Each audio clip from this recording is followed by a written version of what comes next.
EV reporter. I'm so excited to speak with you today. Thank you for taking the time. Oh, it's great to be here. Thank you for the conversation. Okay, so Vilas, you are the co-founder and CEO at Vayve Mobility, that is developing a compact electric car for urban mobility. So when we talk about mini mobility, L7 vehicles for city driving, so we are curious about it because in India we haven't really seen a market for it yet. What are the factors that make you believe it will find success here? It will find acceptance in the market? Indeed. And I think for this, we need to go back a little bit in history. So the L5 and L7 categories were created by the European automotive industry specifically for the purpose of urban mobility. And as you may have seen while traveling there or elsewhere, there is a specific need for traveling in narrow streets. They have old cities like us. It can get crowded. So these categories were created for that very purpose. What has happened though is from that vision since then, uh, the implementation by car companies has been towards associating a small vehicle with a cheap vehicle. And that is not a recipe for success with consumers. Nobody wants to buy a cheap vehicle. What we are doing very differently is that we are addressing a new need for people. And this is linked to the ability by a lot of people around the world wanting to have a second vehicle that is purpose designed for what they need. They have things to do in their life, they have problems to solve. And the problem is to be able to commute within the city without any hassles, with some comfort and with the kind of technology and conveniences that they're already used to. So when you take all of those needs and then package those in a small vehicle in the L5 or L7 category, it suddenly turns into a very attractive vehicle that people are very excited to look at, to try out, and then eventually buy. And that's the direction that we have taken. So can you give us an insight into the global landscape? What kind of success these cars have seen around the world? Indeed. I think the biggest market in the world right now for electric vehicles is in China. And in China, there are at least a few examples where small cars have been a huge hit, particularly with urban commuters.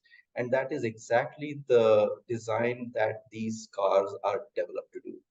The intention is medium speed or even low speed travel with all the comforts that you can get in a closed cabin, which is unlike the experience that you would get with a two-wheeler. So the Chinese market is absolutely there in terms of developing and really the consumers picking up in huge numbers these cars.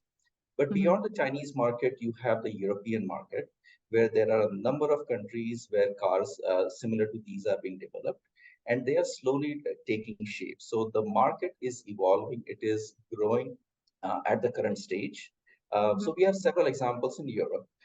We also have companies in Latin America and even in the US who are trying to do things similar to this. Each country has their own challenges, their own needs, but this concept of a small purpose-built electric car to do a subset of your needs is growing very much around the world today. Okay, so if we talk about the micro cars, the most common in that comes to the mind is the mini EV by Wuling. So and the product that you are currently developing, EVA. So can you tell us how would you compare the product you are developing versus other popular cars in the segment? Certainly. So the Wuling Mini EV is the most successful small car in this category. It is built on the M1 category. So it has to conform still to the high speed requirements of other M1 category cars in Indian market as well as outside India. Right. That makes it a vehicle that is possibly a little over designed for what is it intended to do. We believe that in the L5 and L7 categories, we can make a car that is even more attractive to consumers, which serves the same purpose without being overbuilt or over-engineered. And that's the distinction I think I would draw between what you see in the mini EV in China versus what we have here in India. Right. So I was going through the product specifications and features. So one of the features is the solar roof. So we want to understand the solar roof. How much of the car's energy requirements do you intend the solar roof will cover? And how much, in specifically for city driving, how effective it will be to generate electricity? Indeed. So to answer your question, we are expecting 30% of a person's annual driving requirements to come from solar energy with EVA. The reason we are able to do this is we have the right combination of size of the vehicle so that we have the surface area for the roof and the weight of the vehicle, which we can optimize based on the choices we are making on the platform. Those together provide this range of about 3,000 kilometers. Now, that's exactly what I was saying, 30% of a typical city driver's usage of about 10,000 kilometers in a year. And that really is a breakthrough. Again, because in the past, people have tried to put solar panels on vehicles. It's either highly over-engineered and therefore extremely expensive, or it is trying to put solar panels on a vehicle that goes only maybe 5 or 10 kilometers per kilowatt hour. And then that does not provide any material range that is attractive to consumers. But when you say that you can get 3,000 kilometers in a year, that's about 10 to 15 kilometers per day. Now, when you take that kind of distance and apply it for a person in tier one cities in India, that's a substantial chunk of their daily commute.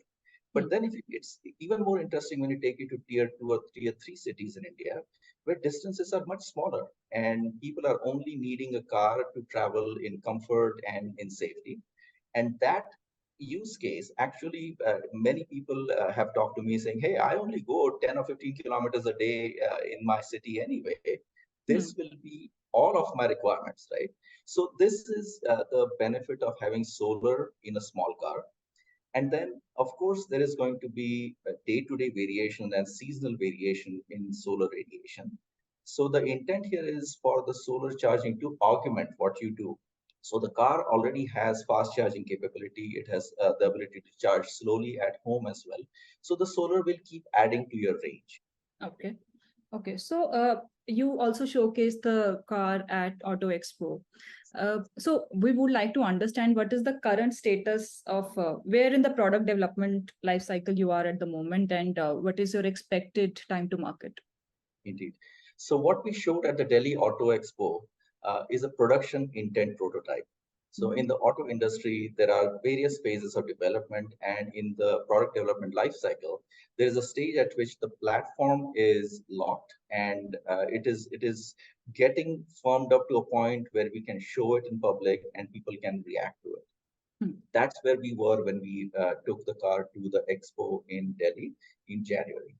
Since then, we have continued our development of the vehicle. There are a number of detailed steps that need to happen. There is detailed engineering work that happens on the subcomponent levels. There is engagement of tier one suppliers who will eventually produce the sub-assemblies that we will use in the vehicle. There is testing and validation work that needs to happen, optimization of the chassis that needs to happen. So those are the steps that we are working on right now. And as we mentioned in the Auto Expo, we were about at that time 2 years away from production. And so I would say right now we are about 18 months away from that time. Okay. And in order to prepare for production, what kind of manufacturing abilities setup are you putting in place? So currently we have an R&D facility, but eventually we will turn our attention towards setting up a production facility in a batch scale. That's going to be the initial production plan. In the auto industry, it is always stage-wise development. It is a lot more deliberate than people really understand or appreciate. So the investment is staged in a way that it meets the objectives of that particular point in time. So the first production, for example, will be a batch production of 100 vehicles. that gives us the confidence that we have worked through all of the little issues that pop up in that detailed design phase. And we have a design that is now replicable on multiple vehicle bases. At that point, with that success, then we can take the production up to the next level, which is about 100 vehicles a month. And that then produces sufficient number of vehicles that are in consumer hands and produce data that we can use. So this is, in a way, trying to do a lot of the work that runs over multiple years in a traditional auto OEM, and trying to do it in a much faster way, but in a very methodical way.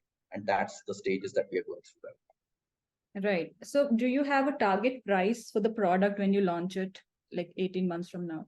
Correct. So it is a little early to put a price on it and as a target, but for sure, the price range is something that we are very carefully looking at. The intention is that the product should be proportionate to the value that it provides the consumer. So if a consumer is able to buy a small city car, which still has 4 or 5 seat capacity today, that car on the road is in the 10 to 12 lakh rupee range. We will be proportionately lower than that because we have a smaller vehicle, and that's linked to both the value for the consumer and the materials needed to build the car.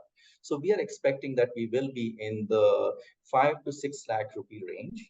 But again, this is dependent on a number of things. Even as you see today, automotive prices keep creeping up every day. So by the time we launch, the entire industry may be at a higher level. So that's why it's an indicator right now. Right, of course. So with respect to the whole product development, I understand you initially bootstrapped the startup. So if you can tell us what is the current stage? Have you raised any investments after the initial bootstrap? And are you looking to raise money to scale up your R&D facilities and then manufacturing? Correct. So yes, we were bootstrapped up until the point where we took our prototype to the Delhi Auto Expo. Okay. At around that time, we closed a angel round, which is where we have raised our first investor money. That is what we are operating on right now. And right now we are in discussions with multiple investors to take us to the next level, which is going to be a larger round, which starts putting in all of the heavy lift and really putting capital towards R&D work, putting toward some money towards tooling. So these are the activities that we are focusing on, and that's the round that we are raising right now. Okay. See, a lot of EV startups have come up over the last few years. Some came up with their own technology that sounds very promising at the time, but many of those startups have had to see failures or filed for bankruptcy of late, like Sono Motors or Lawtown Motors being the recent examples. So I'm sure you are keeping an eye on all of these developments. So why does it happen that startups whose technology and the team look so solid at one point do not end up seeing the success we thought they will? And what are you learning out of their experiences to make sure that you guys are on the right track? Indeed, indeed. No, so I think the first thing that happens is both for startups as well as for investors even, the process of creating a car company and manufacturing a product that you can actually put in people's hands is a lot harder than it appears on the surface. There is a lot of engineering and manufacturing finesse that goes into creating a finished product. And that is usually the starting point of causing failures down the road for a lot of startups. Then you can think about, is the maturity and the depth of the founding team and the management team, is it sufficient for the challenge? And again, we are talking about an extremely complex kind of a startup compared to anything else that you want to do. I mean, you can probably, the best comparison that people have talked to us about is, oh, what you're trying to do is probably equivalent to the space tech industry. That's the level of rigor and engineering discipline that's needed. So that's the starting point, right? The other thing that we have noted from all the examples around the world is product market fit and location for trying to develop the manufacturing capability. Product market fit is extremely hard to find, and that is what every startup struggles with. But particularly in the electric car industry, people get drawn to the shiny example of Tesla. Now, Tesla went through years of very hard struggles before they became successful. But now that sets a unrealistic standard to say, oh, I want to build the next Tesla. And I want to build a $40,000, $50,000, $100,000 electric car that's going to go 0 to 60 in 1.3 seconds, right? That's all great. It's an amazing vehicle. It's some amazing engineering. But how many people are able to buy that vehicle? And how will you compete with Tesla to begin with and the other big OEMs who are also trying to enter that same market? So a product market fit that makes sense and unlocks a very large market. That's again a very hard challenge for people to get to. And then finally, comes down to the location for trying to build a manufacturing facility. If you're trying to do it in China, or now today, I'm so happy to see that we are able to do it in India, the ability to do lean manufacturing, to be extremely frugal in how we innovate, how we build, and not only build just any vehicle, but a world-class vehicle today in India. That is a huge competitive advantage versus trying to do the same thing in Europe, for example, or in the US. And that's where we have seen most of the large failures have come from. So it is a combination of these 3 or 4 factors that really we pay a lot of attention to. Understood. So how big is your team at the moment at Wayve? So we have a team of about 15 people at this point. But that is the direct team that is in our organization. But actually, the people that are working on EVA and our other products is actually much bigger because we bring in really experienced outside teams to work on a contract basis so that we have much more capacity than we can have in-house at this point. And B, we can draw upon some really strong skill sets as well as depth and experiences that we don't have in-house today. So we are using both the in-house passion and building organization perspective, as well as bringing the outside in to teach us and help us build something that they are also passionate about. Okay. Yes, and thank you so much, Vilas. And I really wish you and the team at Wayve all the success. Absolutely. No, thank you so much for having me. And we will for sure keep you updated. There may be some interesting announcement that we have along the way, and you'll be one of the first to know. So we'll be in touch. Thank you, Vilas.